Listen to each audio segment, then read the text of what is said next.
Hello? Hey girl, Hey. can you teach me how to do them butterfly braids you do on your daughter? Okay, you want me to show you an easy way? You damn skippy. Okay, first you're going to cut the braiding hair in half, and then you're going to stretch the ends. Why I'ma do that? You're going to stretch the ends so it can give it a natural effect on the bottom of the braid. You don't want no hair poking out or sticking out the braid because we're not going to dip it in hot water. Oh, okay, so how I'ma do the braid? You're going to separate your pieces like this so it can be even. Uh-huh. Then you're going to take one of the smaller pieces and crochet it on the scrunchie. How you gonna do that with no crochet needle? You're going to fold the hair in half, pull it through the scrunchie, pull the hair through the loop, and bing. Oh, okay. So how I'ma start the butterfly braid? Okay, you're gonna braid that piece down some, about an inch and a half, and then you're gonna take your first piece, and if you're an overhand braider, you're gonna braid it within that crochet piece, and then you're gonna add the hair. You're gonna feed in the hair from here. So take your second piece, you're gonna grab it, put it under the middle piece, take it to the other end, and then you're gonna make sure you comb the braid out some, and then you're gonna braid it down, and you're gonna feed in the hair as you go down. Now, to make it bigger, I feed it in every time I braid it down, so the middle can be nice and full. So when I pull it apart, it can look like a butterfly. Okay, so what if I'm an underhanded braider? All right, if you underhand it, you're gonna do the same thing, but you're gonna feed in the hair at the top. Alright, you gonna have to show me how to do that one day. Girl, I already showed you. You forgot? Go onto my Reels page and you're gonna see how to fake a knotless braid secret. Oh yeah, that is right. I forgot. Girl, you know I got CRS. Can't remember shit.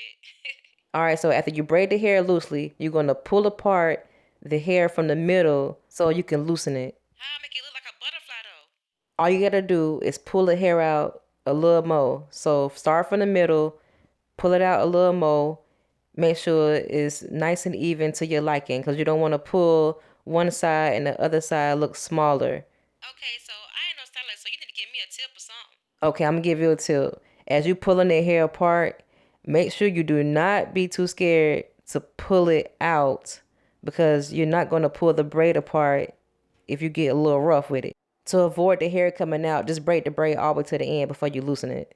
Oh my damn, that looks so good. And you got little mama helping you too? That's what's up. Got started off early, girl. But so, how you gonna butterfly braid her hair? Okay, so what you're gonna do is prep it with your favorite jam. All right, I'm using the Jam and Shine, the extra hold, and I put it around the perimeter of the section, and then I'm going in between, in the middle, and applying some jam. So when I go and braid it, everything could be nice and smooth. Uh huh. So as you go up, you're gonna part it and apply jam, part it and apply some jam. At the end, all you gotta do is comb all of it into the middle so you won't have to worry about applying jam as you go when you're braiding it. As you comb it into the middle, make sure you take the back of the rat tail comb and smooth it so when it starts to dry, it can be straight.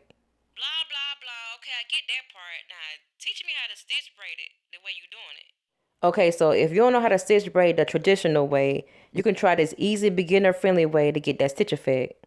Okay, after you part your little section, you're gonna pin back the rest, comb it out, and then you're gonna make a little plait down like an inch and a half, and you're gonna repeat those steps until you get all the way to the top. Okay, I ain't no stylist, so you need to give me a tip or something. Okay, I'm gonna give you a tip. As you part in the sections, make sure you connect the lines with the sections that's on each side of the section you're working on now, so it can look nice and uniform. Okay, that makes sense. Now shut up real quick so I can see you do the rest.